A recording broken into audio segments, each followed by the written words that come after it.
Thank you very much.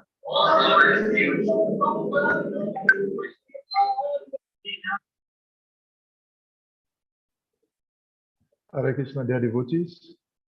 Please accept my respectful obeisances. All glories to His confounded chariot, divine grace, Bhakti, SWAMI Prabhupada. All glories to assembled devotees.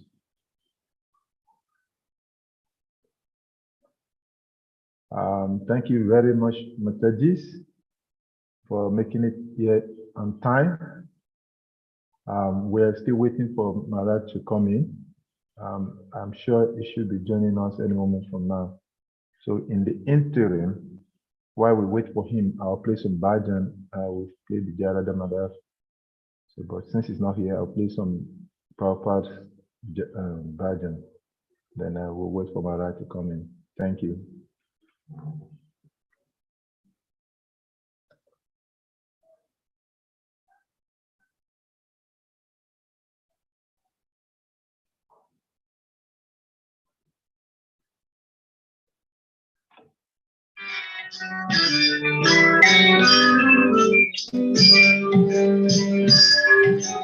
Krishna Kitana Dana Kanapakau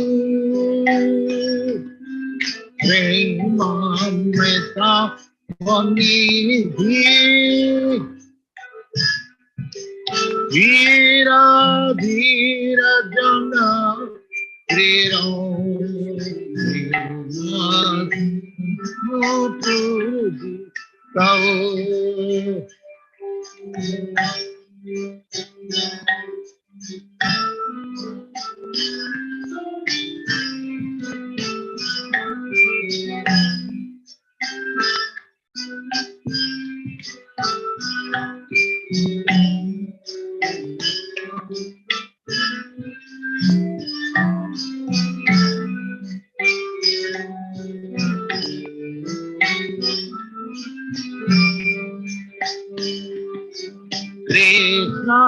Kirtana Dharana Prabhu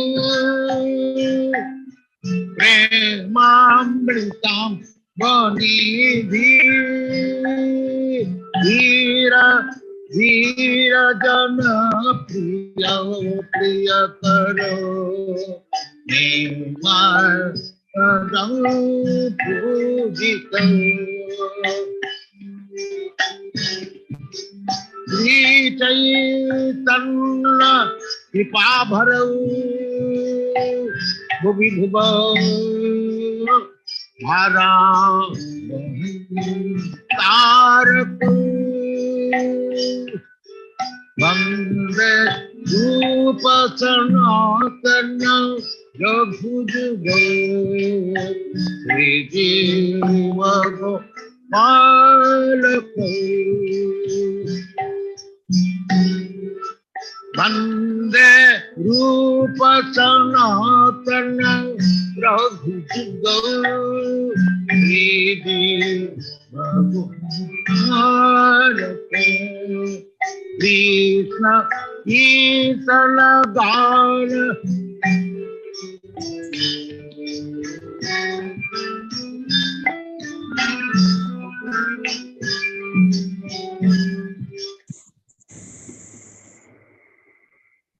Hare Krishna Maharaj, please accept my respect. Haribol. Welcome, Maharaj. Thank you very much. Just So we've played Prabhupada's Jaira the Mother. If you're ready, Maharaj, you can put the class at verse on the screen. yeah, you already did the Jaira Madhava, right? Huh? Yes, Maharaj. Yes, Maharaj. Yeah. So put this verse on the screen. Yeah. You can put the verse on the screen. Small group so far. 1:17:7 now. Do we have anyone else try to chant, or how do we do it now? I forget. Om Namo Bhagavate Vasudevaya. Om Namo Bhagavate Vasudevaya. Om Namo Bhagavate Vasudevaya. Om Namo Bhagavate Vasudevaya. Narayanam Namaskritya Naram Chaiva Narottamam Devim Sarasatim Vyasam Tato Jayamudiraye Nasta Prayeshu Abhadreshu Nityam Bhagavata Sevaya Bhagavat Utama Shloke Bhaktir Bhavati Nai.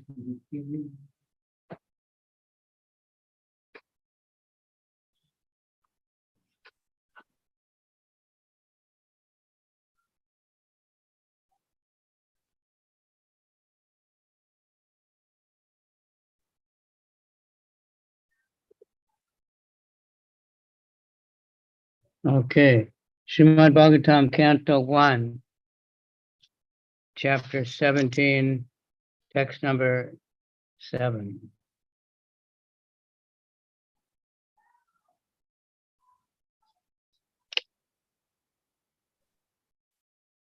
Tvam va mirnala davala vadayar nyuna vadacharan visharupena kim kaschit devo nak parikedayan.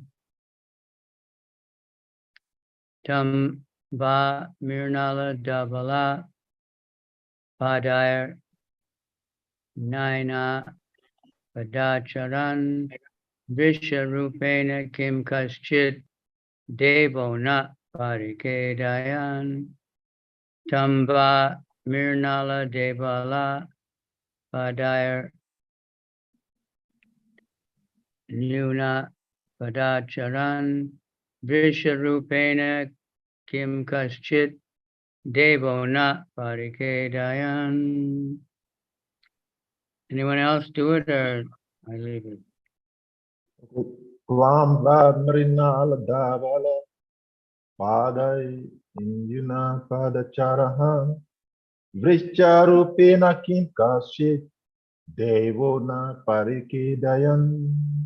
Tuamba Marinana Davala Pandarin Yunan Padacharan Prisharupena Kim Kaschid Devona Parikedayan.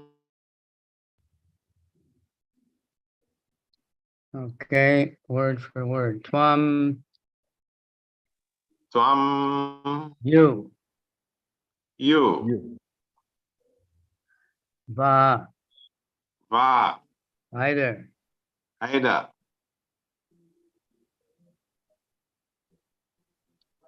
Rinala, Davala, Marinana Davala is white as a lotus. as white as lotus. As white as lotus. Padai, Padai 3 legs. of 3 legs.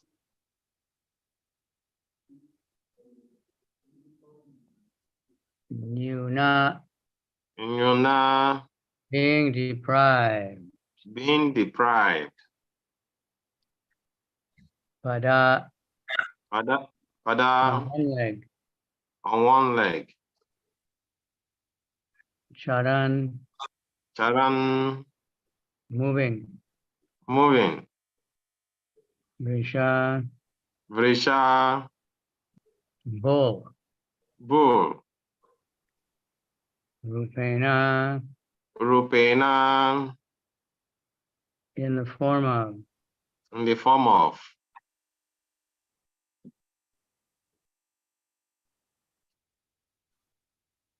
Kim, weather. Kim weather. Kaschit, Kaschit someone. someone. Deva, Deva demigod. demigod. Parikadayam, no, not us. Na us. Parikadayan, Parikedayan causing grief. causing grief. Translation. Then he, Maharaj Cricket, asked the bull, "Oh, who are you? And are you a bull as white as a white lotus? Or are you a demigod? You have lost 3 of your legs and are moving on only 1. Are you some demigod causing us grief in the form of a bull?"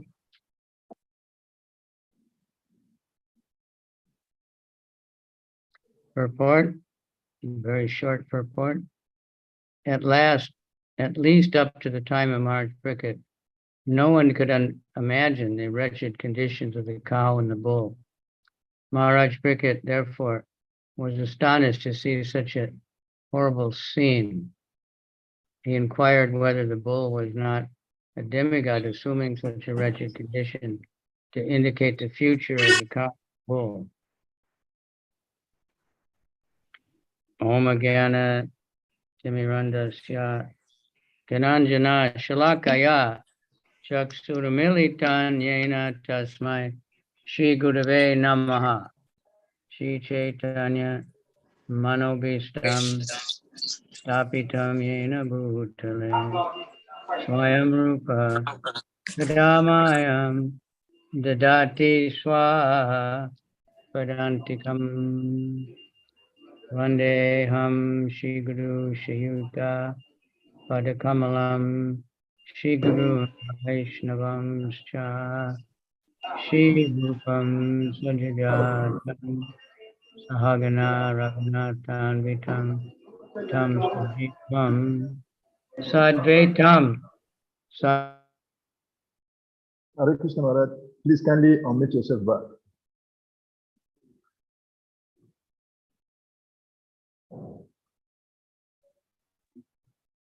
Sorry. But you could hear me before. That's weird, huh? Yeah, I actually had to mute everyone because I was trying to, there were so many coming participants and they were creating Yeah, we noise. get interference. Okay, well, you're the host. You can mute everyone. All right.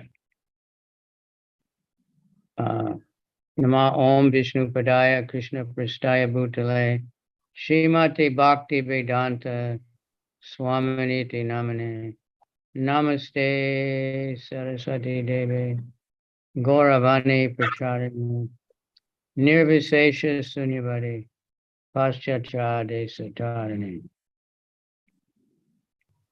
Vanchakalpatrubhyascha Kripa Sindhuvyevacha Patitanam Pavanebhyo Vaishnavebhyo Namo Namaha. So this is a very, the whole Leela here is very important, instructive Leela.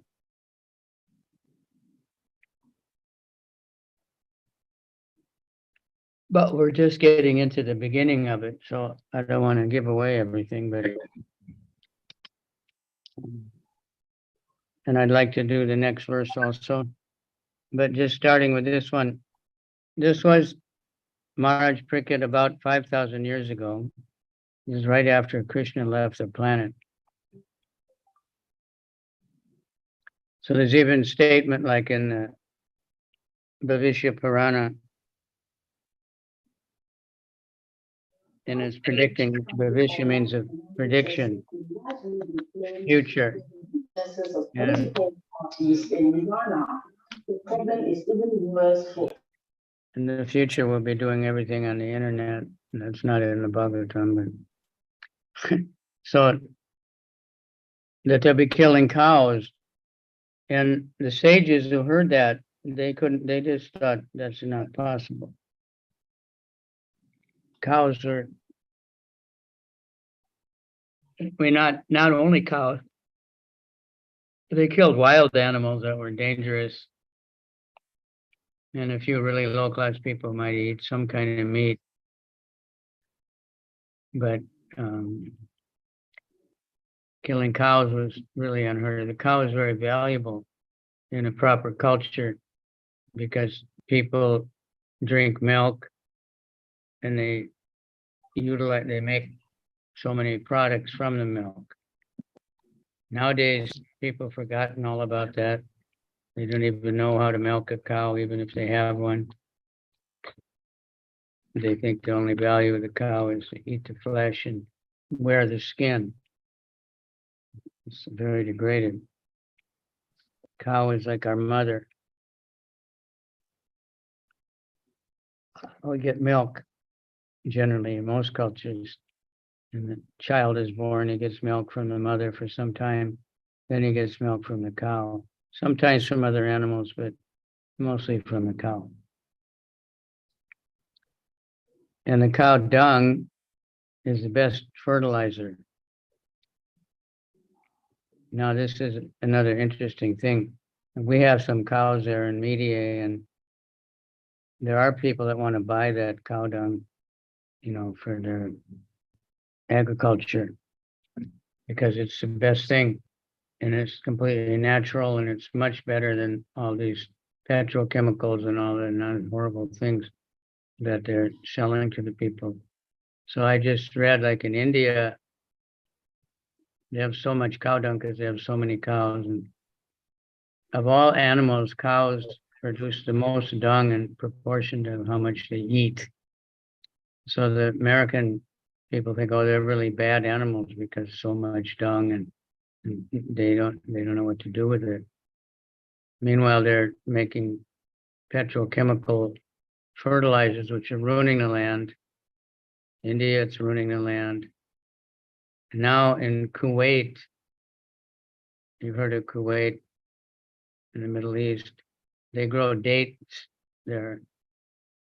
And they found out that the cow dung is so good for growing the dates, and the dates that they grow are much more better tasting and much bigger and better and juicy. And so they're buying hundreds of thousands of tons of cow dung from India. And India is taking the money and and buying chemical fertilizers and ruining their land. But not only so even if the cow's not giving milk and not working, the cow dung itself is very valuable just for farming. Also, the cow urine and the cow dung is very good for medicine. Many medicines can be made from it, healing many diseases. Many people are making that business. There's some people in India, they're college students, and they're making all kinds of things from cow dung.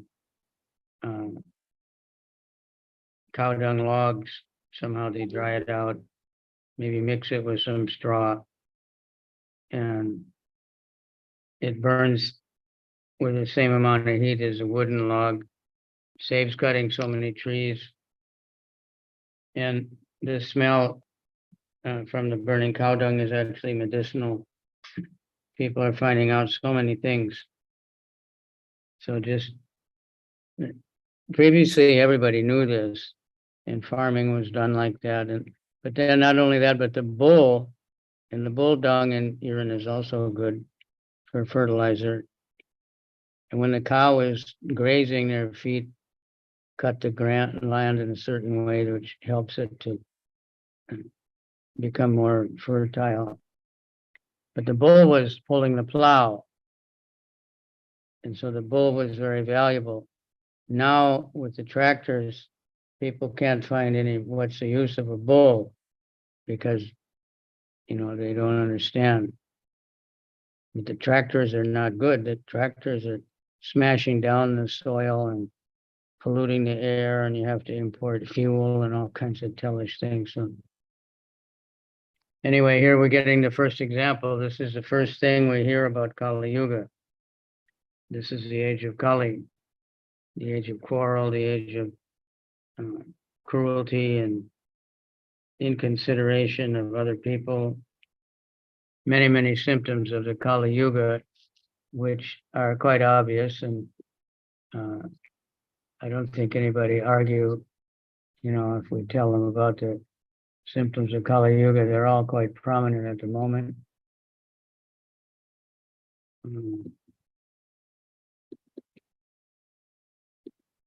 And people are just accepting it. Sometimes they think it's good, but it's in the 12th canto, the symptoms of Kali Yuga. So, chapter 2 says religion, truthfulness, cleanliness, tolerance, and mercy, duration of life, physical strength, and memory will all diminish day by day because of the powerful influence of the age of Kali. This is just, like a quick summary of the major things. There's other lists in different Puranas and things are much longer. And if you just look around, you can see truthfulness. Religion is, they think irreligion is religion. There's no, real religion is very disappearing. Real religion means developing love for God.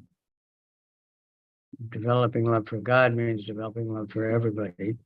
But memory, our computers have more memory now. Our phones have more memory, but ourselves, we're always losing our phone. We're forgetting where we put it. Our memory is not so good, but the phone has a big memory. We have memory, all kinds of chips, but the people's memory is very short. You see that when you deal with people. So that's some of the symptoms. Next is the second verse. A very long description there, how all those things are happening.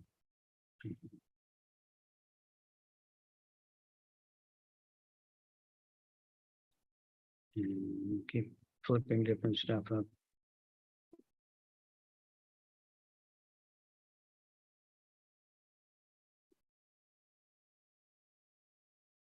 Text 2.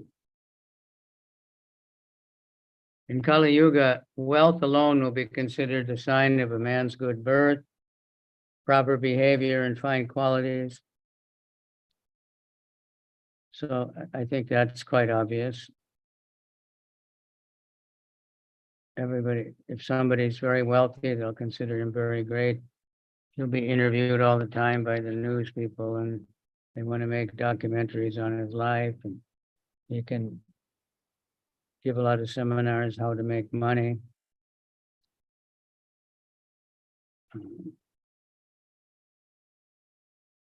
And law and justice will be applied only on the basis of one's power.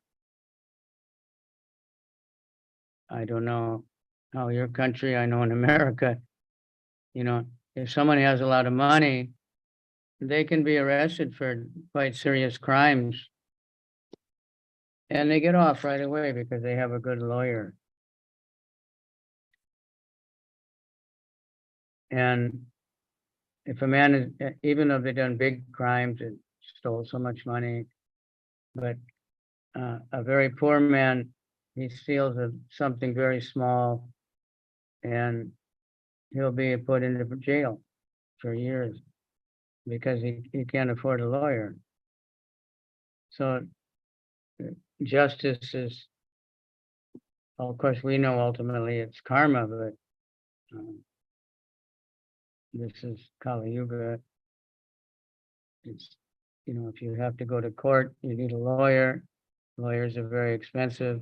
Lawyers are cheaters. So it becomes a big problem.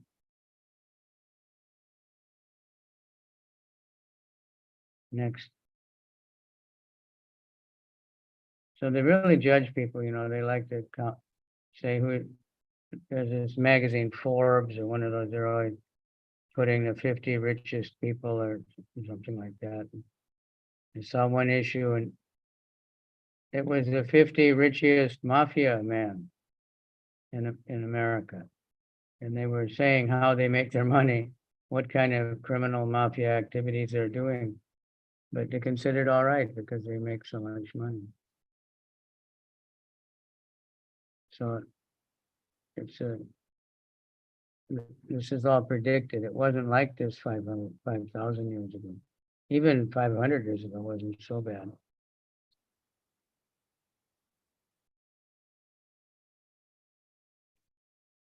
But we'll carry on. Text number 3. Men and women will live together merely because of superficial attraction. Marriage is becoming, even if people get married, they don't take it very seriously. Divorce is very common.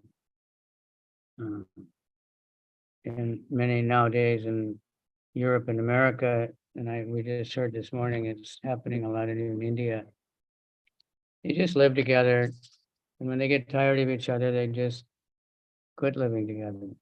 Save all the trouble of marriage and divorce. Marriage and divorce are expensive, and divorce is a really big headache. So this is also predicted. You just get married, because they like sex with each other or something. Even they don't care about their own children many times.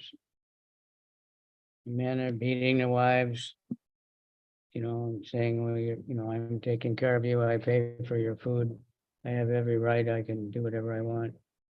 It's a very insane situation in the world today. Superficial attraction, I like your body, I like your sex. Success in business will depend on deceit, cheating. Womanliness and manliness will be judged according to one's expertise at sex.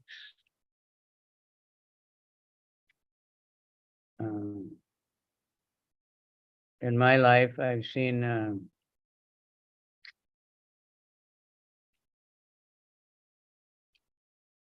they used to, big magazines, they'd have the 10 most beautiful women or the most handsome men or something. But in the last years, I see the same magazine, the 10 sexiest women. Who's the sexiest? who's the most sexually active, who is the most best at sex, who looks like the most sexy. It's completely degraded, all predicted.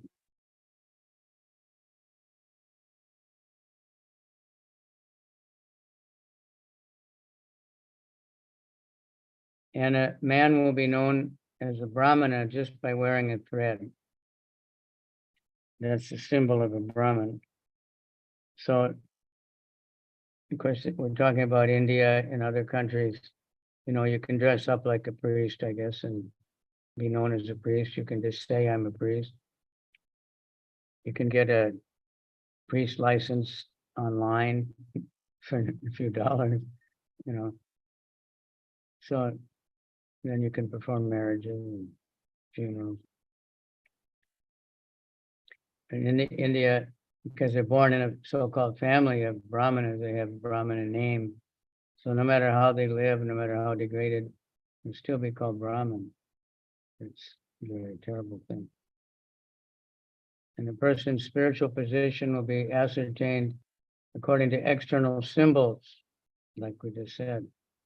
People will change from one spiritual order to the next.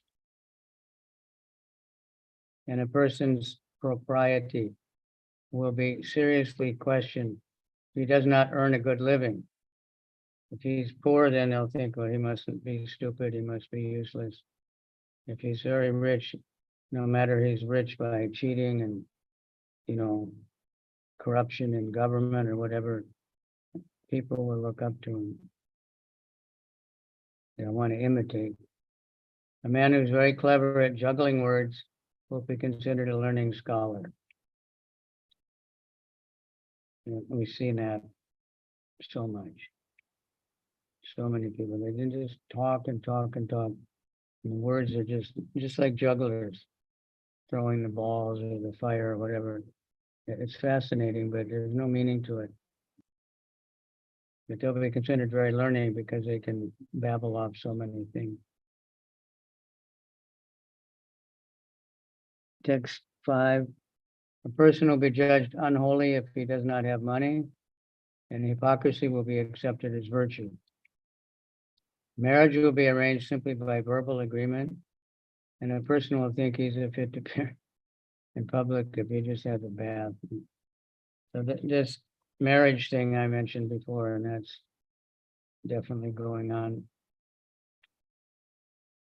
Marriage used to be, a very serious thing.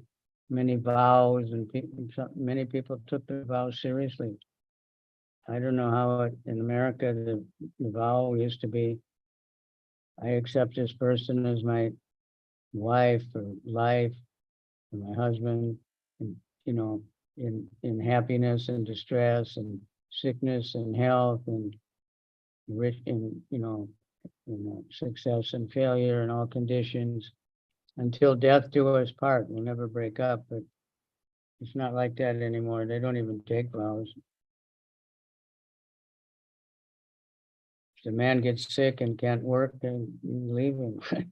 So many people. There are people that are good and they take care. Even in India, we see sometimes with a leper, and the wife is not a leper, but she's taking the leper around for begging, and they have children.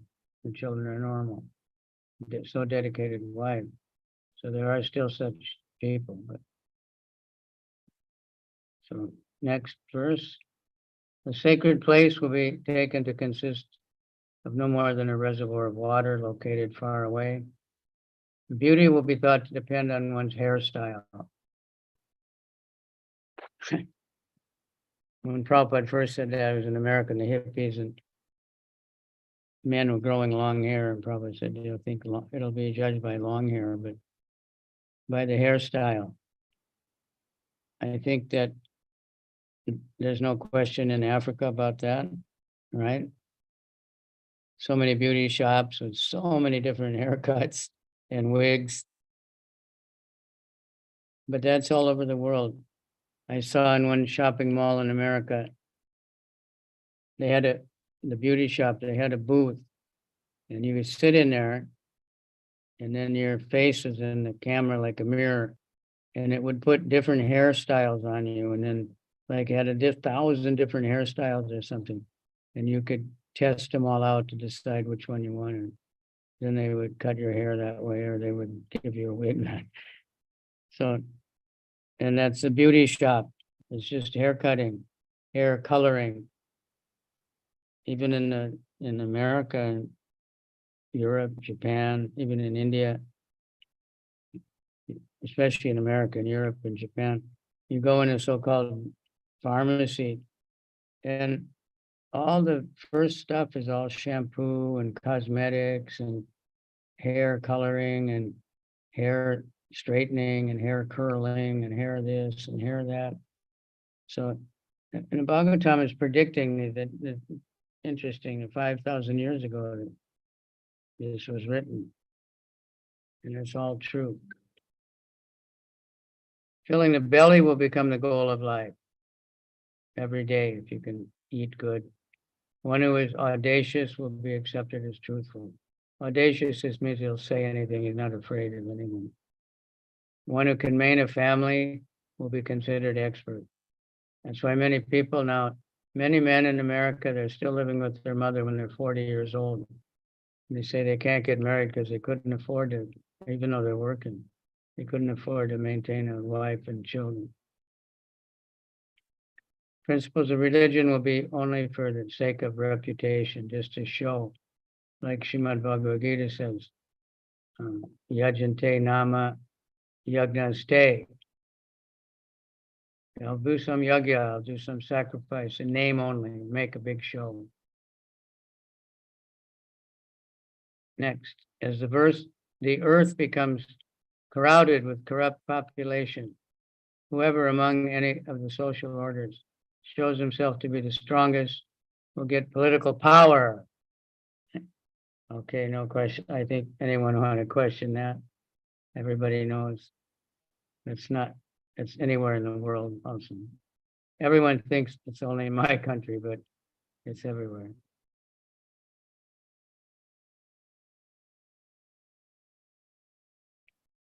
Losing their wives and properties to such avaricious and merciless rulers who will behave no better than ordinary thieves, the citizens will flee to the mountains and forests. They say the government main expertise will be taxation. And they have very clever ways of taxing people. One of the best ways they found out is casinos. Yeah, legalize gambling. There's a very big tax on gambling, but it's called a voluntary tax. Nobody complains when they're gambling that there's a big tax. And the gambling place will say, we give so much charity. So by gambling, you're actually being charitable. And people foolishly believe that. So harassed by famine, excessive taxes, people will resort to eating leaves, roots, and flesh, wild honey, fruits, and flowers, living in the forest. This is coming in the future. Right now, there's not so much of it. They will suffer from cold, heat, wind, rain, and snow. They will be further tormented by quarrels, anger, thirst, disease, and severe anxiety.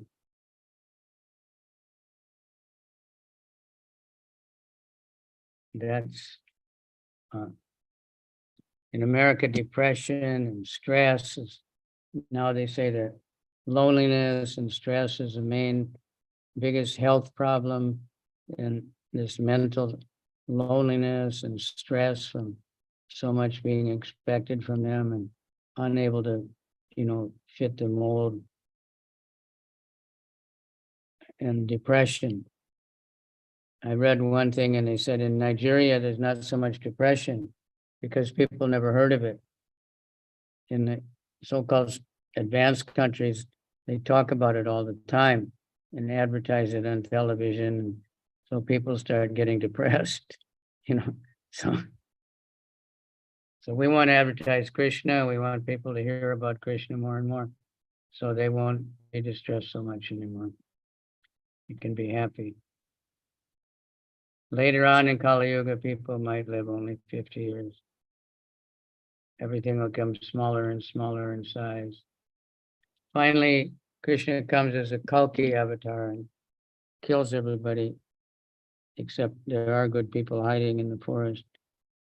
And then those people take birth again and start the next age.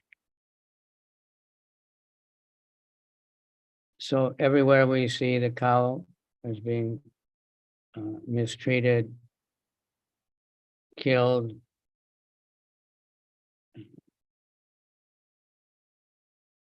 beaten, mostly they're raised just for killing. Not very nice. Not only cows, but pigs, different countries, pigs, chickens. But the cow is especially the special animal. We should be kind to all animals, but especially cows. We hardly get the chance.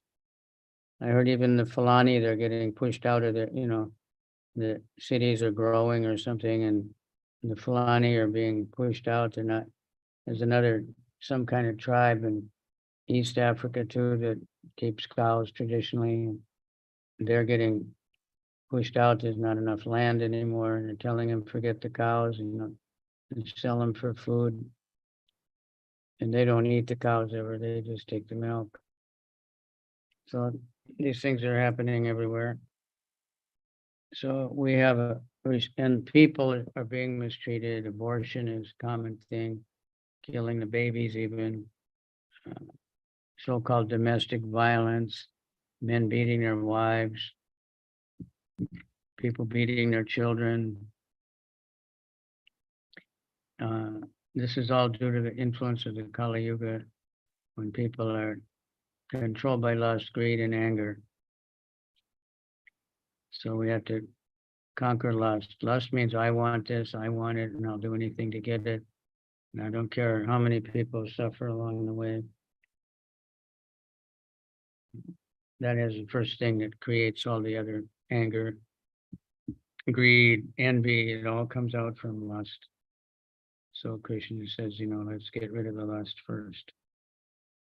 Think of others.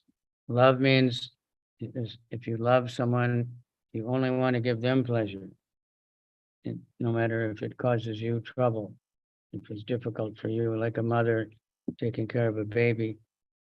The mother has to do a lot of difficult things, waking up in the night many times. When the baby gets sick, maybe hardly ever sleeping. Some mothers have to work and still take care of babies, and at the same time take care of other children when the baby's sick. But they do it out of love. And they forget about their own health and they don't worry about it.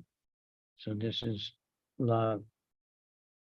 Love doesn't mean that I love this person because this person can give me so much pleasure, can give me so much sex, or help me get more money, or help me this or that. That's not love. That's lust. So this age of Kali can be defeated by the chanting of the holy name of Krishna, any name of God. We don't worry. If you're Christian, you want to chant Jesus, you want to chant Allah, you want to chant Jehovah or Yahweh or whatever name you have, go ahead. But we're asking people just pray more, sing the glories of God, and realize that we're all servants of God. What is a real natural life? What does God want for us? It's in any scripture, but it's very, very clear in the SRIMAD BHAGAVATAM and Bhagavad Gita. And anyone who reads it, if they're Christian, they can become better Christians. That's very good. Can become better Muslims. There are many people like that. So everywhere, every scripture is recommending to chant the name of God. In the beginning was the name, and the name was God. Doesn't say what that name was, but the name is not different than God. Hare Krishna, Krishna Krishna, Hare Hare. Hare Hare Rama, Hare Rama, Rama, Rama, Hare Hare. Hare Hare. It's easy for anyone if you have no other name of God you're attached to, try this one. But chant the name of God. Give it some time. All right. So we have a big crowd, so maybe there's some comments. What are your comments or what are your questions? And thank you for coming, so many people. I think it's a very international group. Right? Thank you very much. Yes. You know, Thank you very just a lot of names. It's nice if people turn on their camera, but mostly nobody ever does. Yeah, because people like part of the symptoms of Vijay Kali. Thank you so much, Maharaj. You have your name there, but Very if you grateful just for your time. country would be nice. Well, it's always nice to read the Bhagavatam. I love that chapter. And the purports are really nice. But they're very long. We don't have time for them, but I just gave a little summary, but highly recommended to help us, like rather than reading the news or watching CNN or BBC or Al Jazeera, whatever, just read that chapter. You find out everything that's going on in detail. All right. So questions, comments are welcome.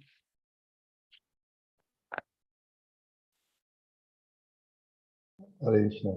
So if anyone has a question, please kindly indicate by using the emoji to raise your hand, and we'll call you to unmute you to ask the questions. Yeah, okay, we organize them. We can be Zoom experts. I was born, we were called the kids of the baby boom. After World War II, when all the men came home, then many, many children were born for 1946, 47, 48. So many children were born in America. Now we've got the Zoom boom. Everybody's coming. We got the devotees of the Zoom boom. Has its big advantages, it has disadvantages also. Exactly. Charity, please kindly go ahead with your question. Me? Yeah, Charity, yes, you. Oh, please, I want to ask, how will you know your soulmate?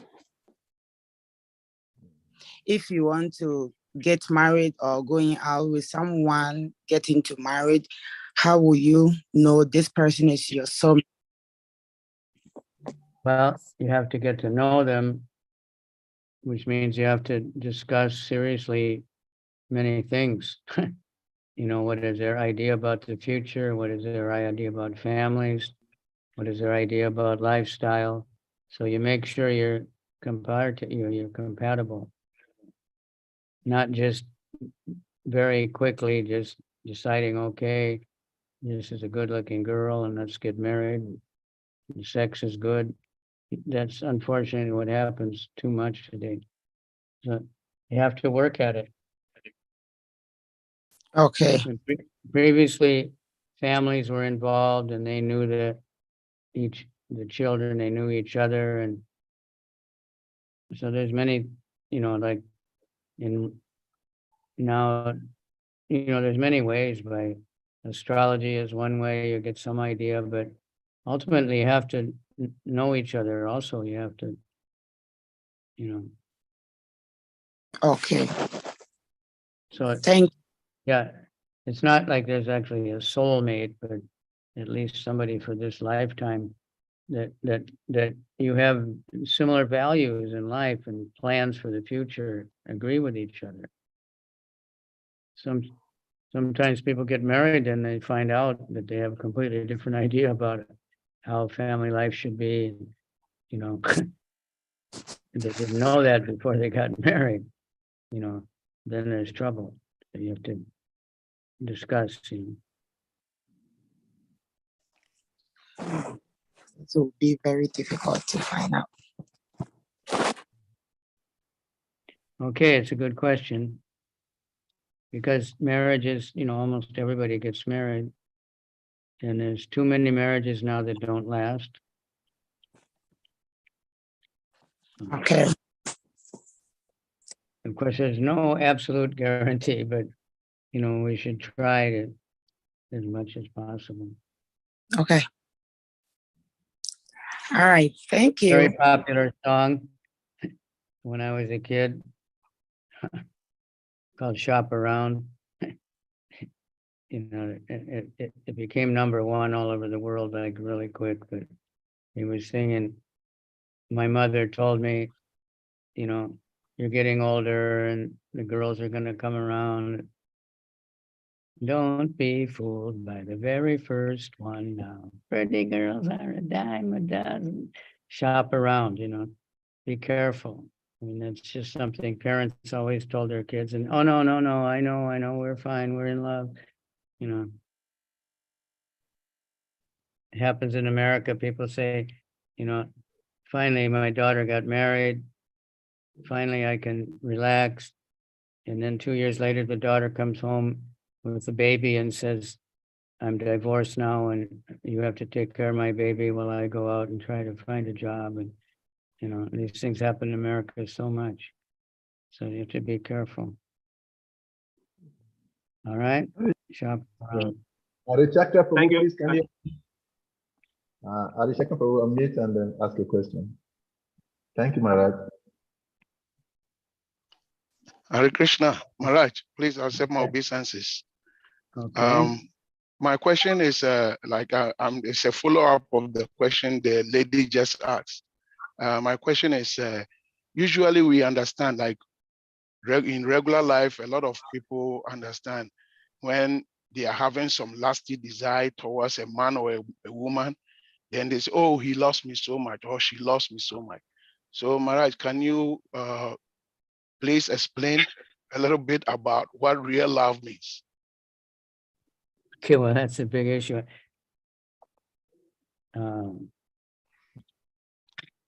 Real love means you want to serve the other person, the other object of your love. And that should be, both should be in that mood, like not usually a confusing love with lust. This person's giving me pleasure, and that's, so I love. That's not love. Love is giving. Real love is, of course, love for God. And then if we have that in the center, both people want to serve God together and help each other to serve the Lord, then there'll be a quite nice compatibility. But even if they just want to help each other to, to live and support each other, it's a sharing thing, especially husband and wife. They both have to contribute, and there's all kinds of challenges. If there is love, and if, I was just thinking about it in the, relationships and communities. We have a lot of trouble in all over the world. If you have good relationships, if you really love each other, then you can tolerate problems. You can work your way through difficulties and misunderstandings. You can agree to disagree. But if we're just thinking, I love you, I've heard people, I love you, so you do whatever I say. I've heard mothers say that to their children. I love you so much, so you have to obey me 100%, whatever I want, and it's not love. Love means I want to help you to have a good life, So that's not, but it's not uncommon to hear that. So something like that. There's so many songs about love, so many poets, there's all love stories. But it's not. There are couples that stay together for 70 years. They're married, and they don't have romantic love. They just have love for life, and they have responsibilities. And in marriage, the romance doesn't last very long. That excitement, of sense gratification wears off very fast. So there has to be a reason to be together that's for the betterment of both of you, hopefully for the betterment of society, that, the two people are trying to serve God together, serve their society or whatever. Does that help? Yeah, thank you very much, Maharaj. Again, and Chuck Schuss probably has a lot of stuff about that in his different talks. Gonna check with the loop in a minute. Hare Krishna Maharaj, please accept my humble obeisance. Across to Yoga Prabhupada. Guru Maharaj, reading all the verse in the Bhagavatam about the endings, we can really understand that all that has been predicted in the Bhagavatam is happening. So as neophytes or aspirants or new members of this kind of teaching, what would you recommend for one to become more religious or more spiritual so that when we die, we don't have to come back to all this mess that's going on in the world? What would be your advice, Hare Krishna? Well, if you read Bhagavad Gita, it's quite amazing how many times Krishna says, if you just do this, you will come to me, you won't have to take birth again, so we recommend reading Bhagavad Gita, chanting the name of God. If we practice chanting the name of God in our life, then at the time of death, we'll remember that. And if you die in that consciousness, then you don't have to take birth again. And even while we're here, because we just, die, we don't want to speed up death and suicide or something, but you can rise above it and not be involved in it. You can see it like more like a movie or something, okay, this is what's going on, but we're in another world. We're in an internal world. So I think every scripture recommends similar thing, that don't make your treasure here, don't plan how you can stay here in this mature world and enjoy it forever, but be thinking that, how you can love God one way. And that's what religion means. Any real religion means you're developing love for God, and then He will help us. So associate with people who are, doing their best to develop love for God, and then you'll be caught up in that. Avoid people who are disobeying and just sinful rascals, so many of that. Okay, what would you say? Yeah, Shachipuru. Maharaj is asking you, so what would you say? Guru Maharaj, you've said it all. Thank you so much. I'm very grateful, Maharaj. Salika Prabhu. Yes. Salika Prabhu. Yes. Sorry, Prabhu, just to tell the people who want to ask questions that when they want to ask, they can address the speaker as Maharaj. Okay. Yeah, if they want to. Okay. Ebenezer Caesar. Ebenezer Caesar, please kindly unmute and ask a question. Ebenezer Caesar. We can unmute now. Okay. Hare Krishna. And Hare Krishna. Maharaj, please, I would like to, my greetings to everybody. And I would like to ask a very quick question. Okay. Please, my question is from the Bhagavad Gita. I was reading the Gita, and some part of it says it was trying to explain that we are not this body, but just as just as we change our clothes, that is how the soul changed from one body to the other.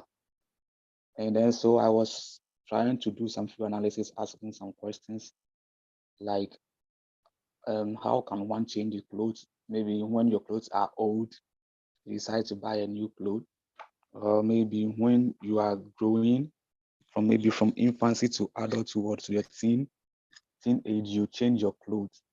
So that aspect where the Gita explained that just as we change our clothes, that is how the soul changes from one body to another. I was not really getting the right understanding for that aspect. So please, I'm begging Maharaj if he could throw more light or give me some few understanding on that very aspect. Thank you very much. Yeah, well, the body is like a dress, it's not the real you, it's covering us. We're a spirit soul, but there's two different bodies. There's actually three. There's a spiritual body, that's the real person. Then there's a subtle body, the mind, intelligence, and false ego. And then based on that, we get the gross body, which is what we see and feel. So when we leave this body, the gross body, the mind carries us to the next body.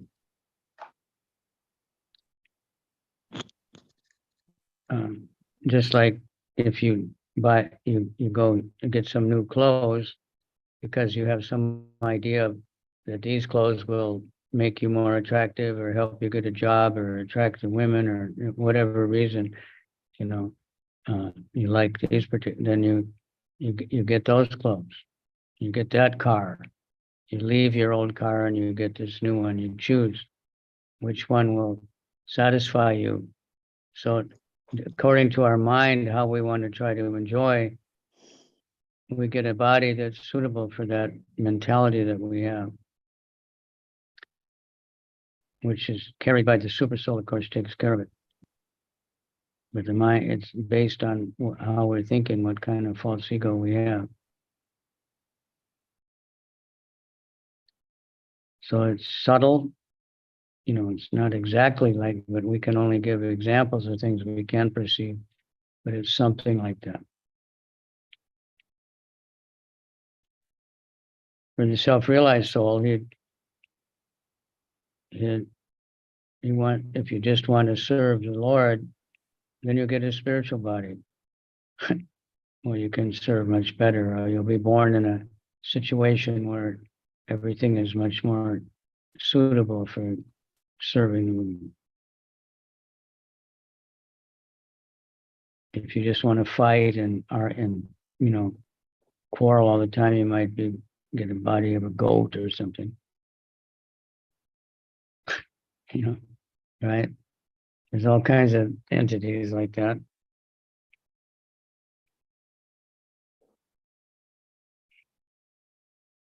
And just fight with everyone.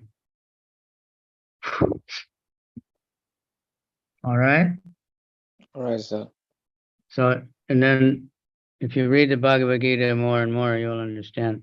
You get the realization how you're actually just like you can dream, and you actually leave your body and you can be somewhere else. But the body's still connected, so it's breathing and functioning. But at the time of death, you get disconnected from the body and you get into another body. There are like yogis or mystic people can enter someone else's body anyway and take it over for some time. Ghosts do that sometimes. They possess somebody and make them act in all kinds of crazy ways that and afterward they don't know what they did. Right? Because the ghost has only a subtle body, but sometimes they can enter into somebody else's gross body. If somebody is really intoxicated or they're just, you know, like that, and half conscious, the ghost can enter their body and take over that body and then make trouble or try to, you know, do something.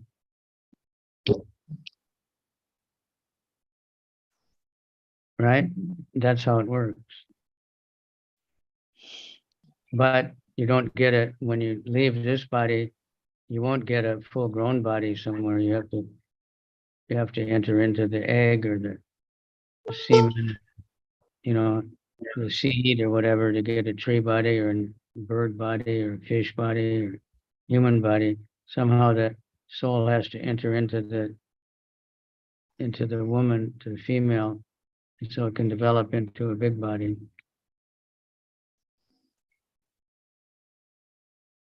So there's different ways that happens.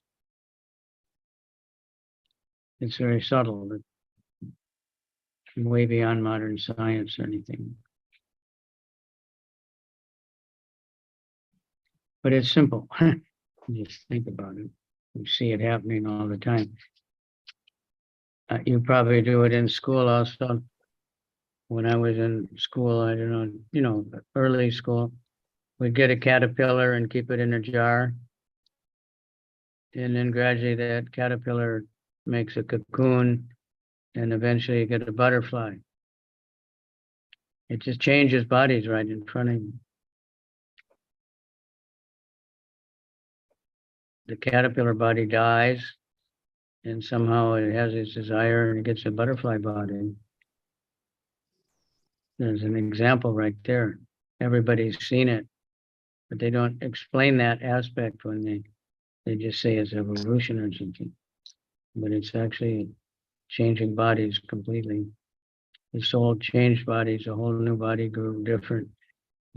There's no comparison between the worm body and the cat and the butterfly body. All right? All right, sir. You've seen that? Yeah, I have. Yeah. Maharaj, for the Thank you very much. Thank you very much. I'm grateful. Hare Krishna. So there are other questions. Participants, please kindly indicate by using the emoji or raise your hand. We'll try to call you to. They call it emoji. I think they call it reactions, right? And then Yeah, it says- reaction. Zoom and stuff. But please kindly unmute. then you can raise your hand.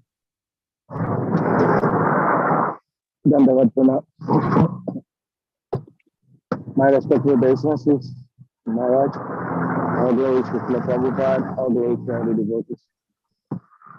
It's weird when I raise my hand, it comes up. So, can I go on? Yes. Yeah, so there is, what Maharaj just mentioned, that parents tell their children, I love you, so you should listen to me. And well, that is seen today as like being domineering and control, and that is not true love. And Maharaj just mentioned that also. But I want to know where to strike the balance, because people also criticize that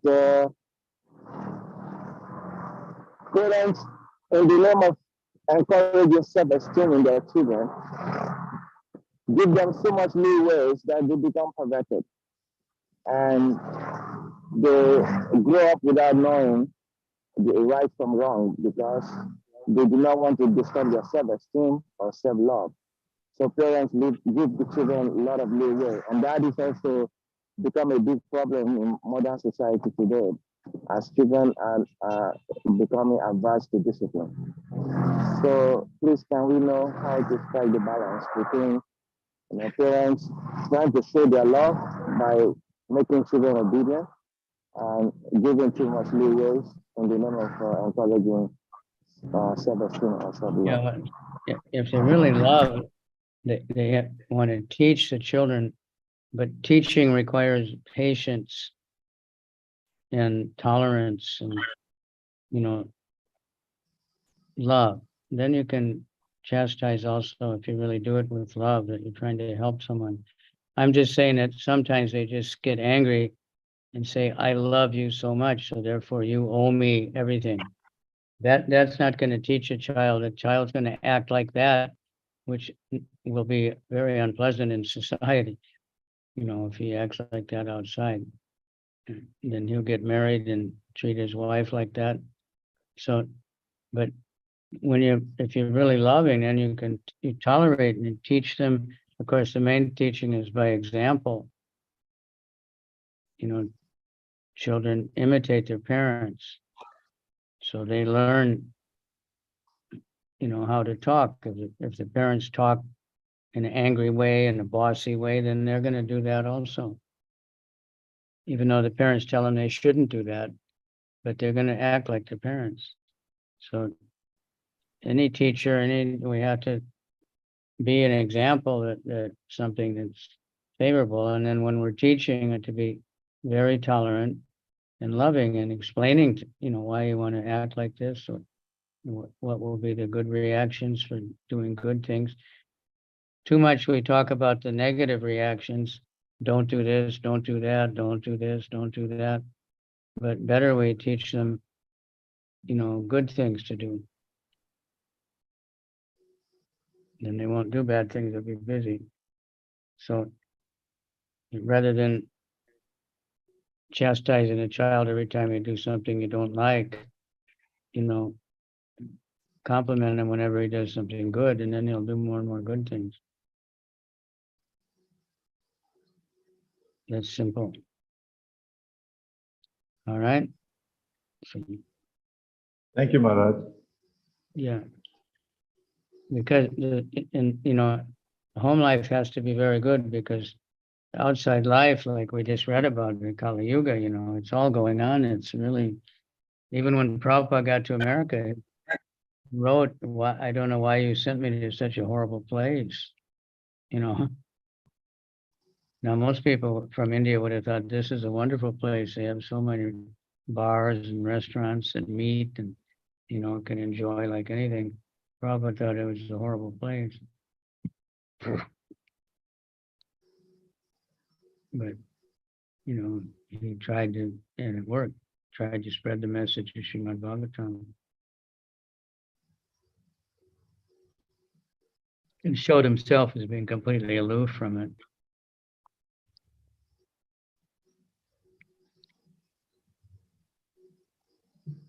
Thank you. So we want to be examples of, good citizens and everything, in order to attract people to be devotees of God, of Krishna.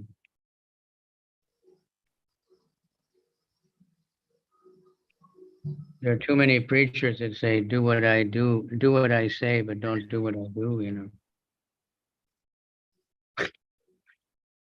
Right?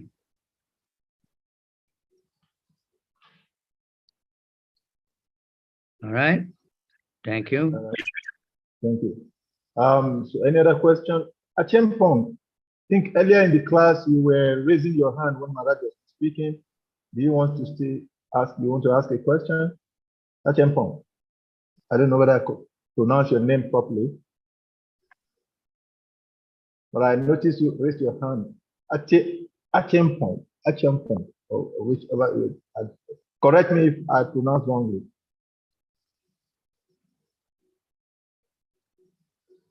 Okay, Sadi Prabhu, please, I'll come to you. Let me answer. Yeah, sorry. Yeah, sorry.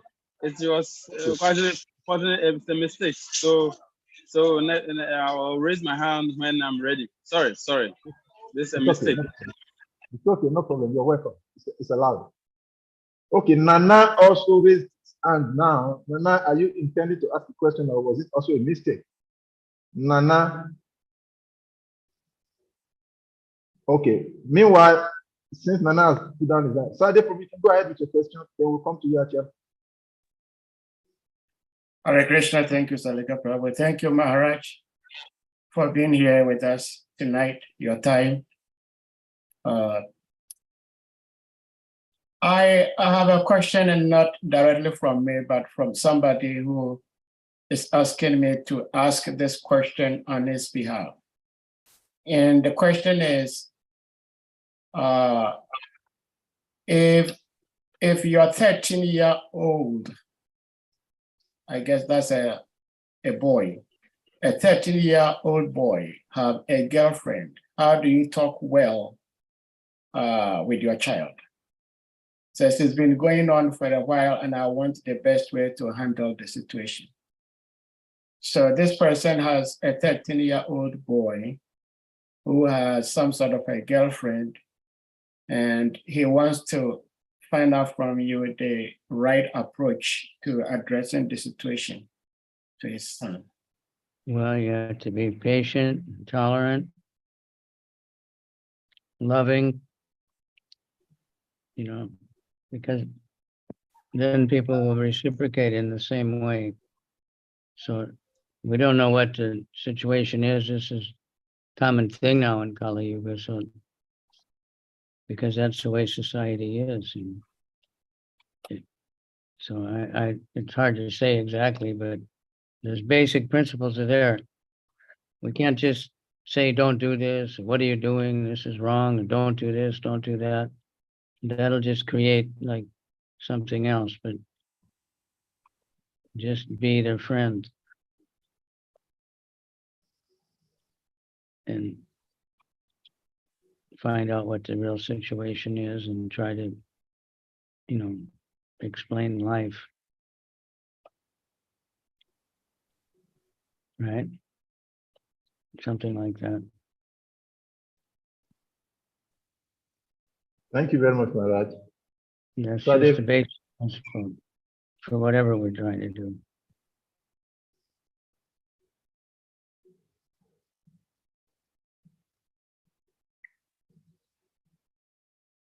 Thank you, Maharaj. Sadhya Prabhu, is that okay? Yeah. Thank you. Eugene, please kindly unmute and ask your question.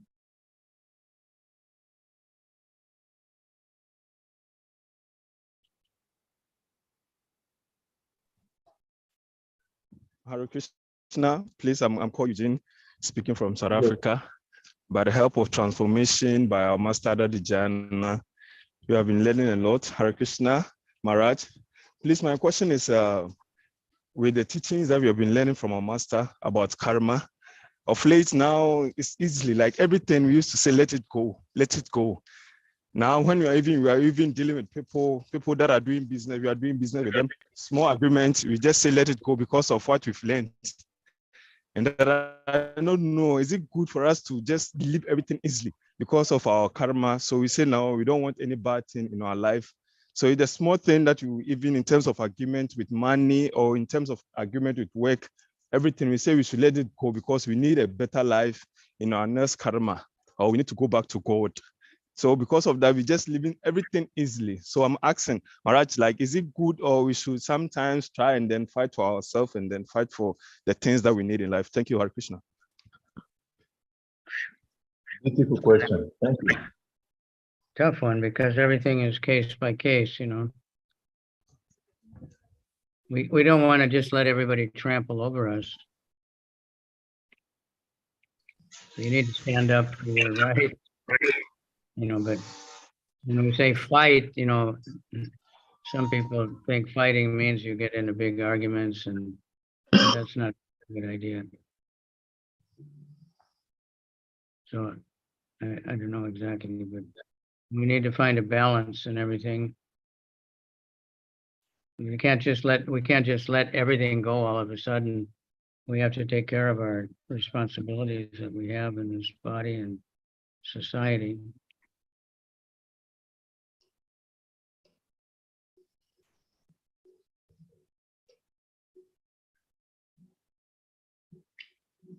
So you should consult others who are more experienced in your own, with your specific situation, because there's so many things that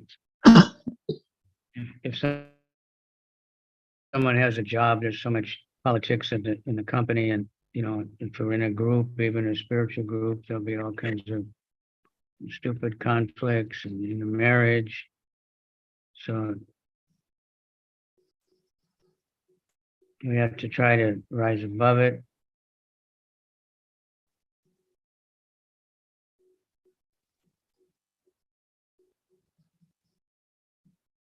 Thank you, Maharaj. Swati Prabhu.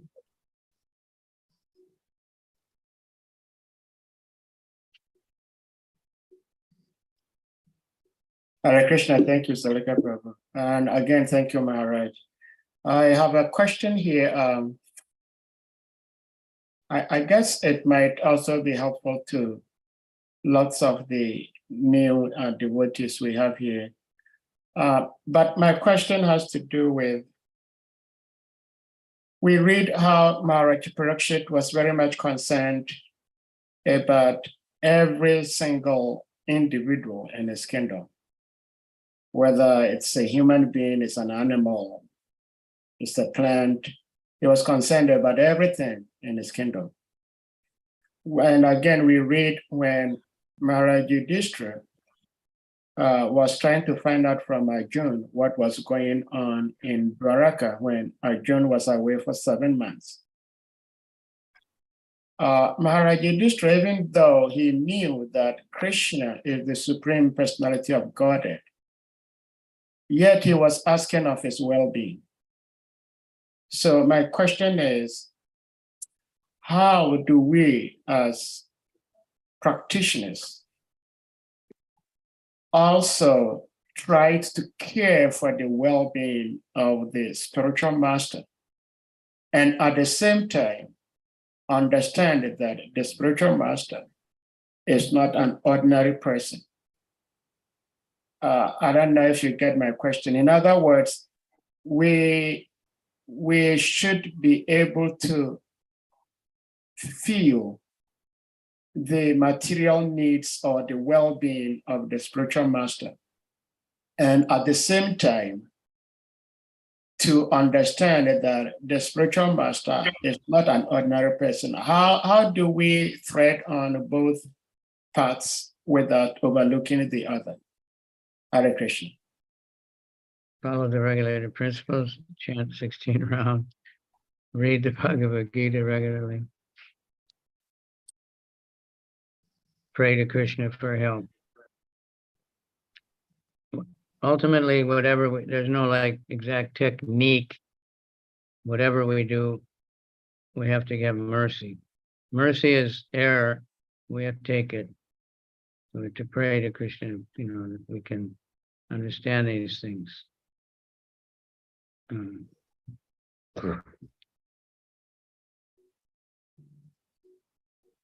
It's the same Krishna, the deity is Krishna. We might think it's just some statue, but it's not. The spiritual master is not an ordinary person, but he has a material body and, needs care. Jayapataka Maharaj was traveling around South India by vehicle, very aggressively visiting so many places. He had something like 22 people because, his health was changing constantly and they had to get different medicine and different diet and this and that and changing their schedule. And, but somehow those people are serving for years and years and they understand, he's not the body, but you have to take care of the body. It's just like our own body. We're not the body either, but we have to take care of it. But we can't think, I am this body. And if you think, the spiritual master is sick or he forgot something, so maybe he needs me, then we get in trouble. We need him. So Krishna's just arranging to give us a chance to serve.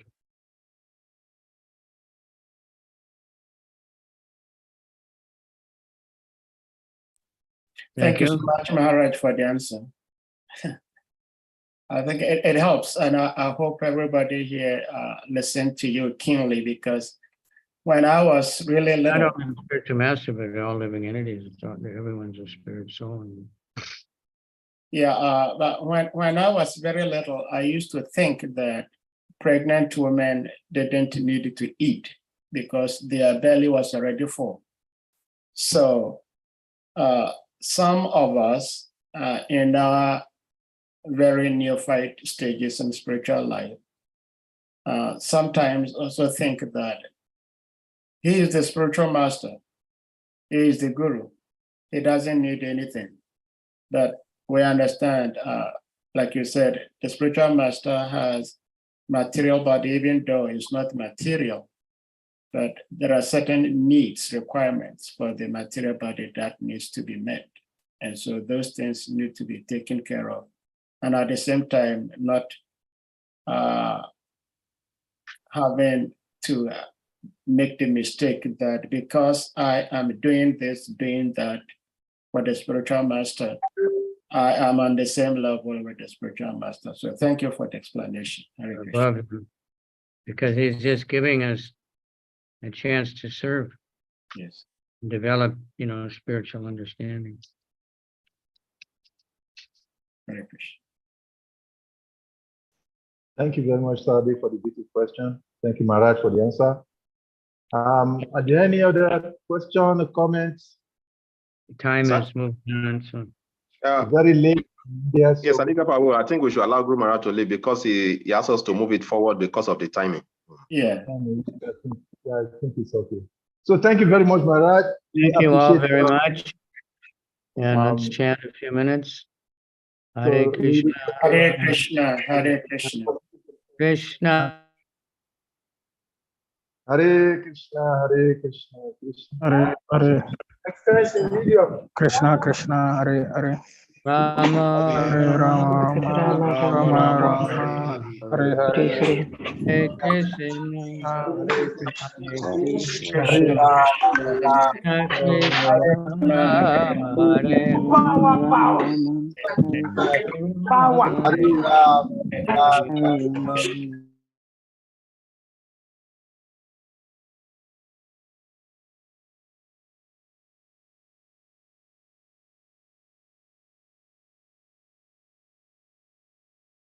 Hare Krishna. Thank you all for being here, part of the class today. We appreciate your participation. Thank you very much, Maharaj. Hare Hare. Okay, bye-bye. We'll see you soon. Hare Krishna, Guru Maharaj. Hare Krishna very much.